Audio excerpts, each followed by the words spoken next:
First of all, the harness. Make sure that the waist belt is pulled up and is above the level of your hips.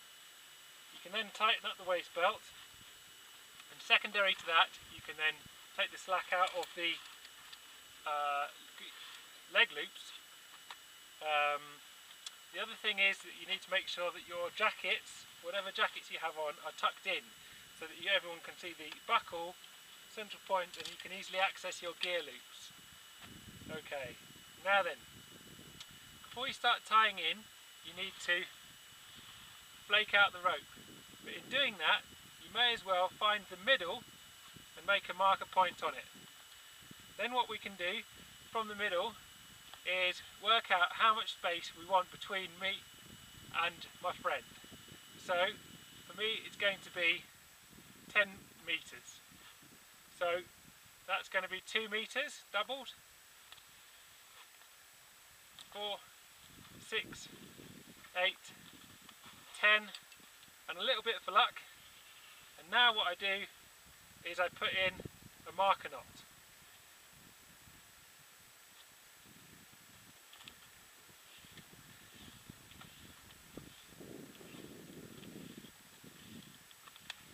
My friend can then tie into this end.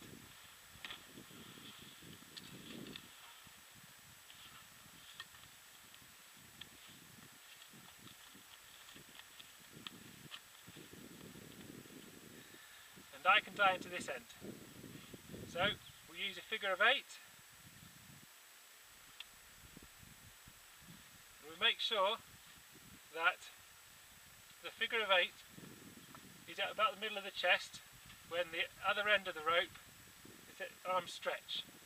Okay, now we pass it into the tie-in loop of the harness, rethread the figure of 8, nice and small. You don't want this loop to be too big. The tail end you can tie off with a fisherman's knot. Okay, so now for taking coils. First thing is putting your hood up. Now, this is the way I take coils, but there are lots of different ways of doing it, and so just bear that in mind, that lots of people have different favourite ways. So what I do is I put my hand down like this on the top of the tie-in point of the harness and make sure that the first loop is nice and tight, not too slack. And then I just wrap it around my head like this, like putting the flex on a hoover. Now because I've done the marker knot for where the distance between me and my friend, I know how many coils to take so that there can be 10 meters between us. I take away the marker knot and pass it up through the tying in point of the harness.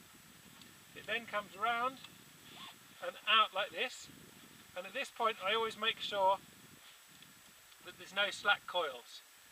Then you want 30 centimeters of tail like this hanging out in front of you. You can then put the rope that's going to your friend over that double loop and tie an overhand knot. You can then clip that to your spare carabiner and do up the screw gate. The last thing you do is test to see if any of the loops start to cinch up around your neck. Okay.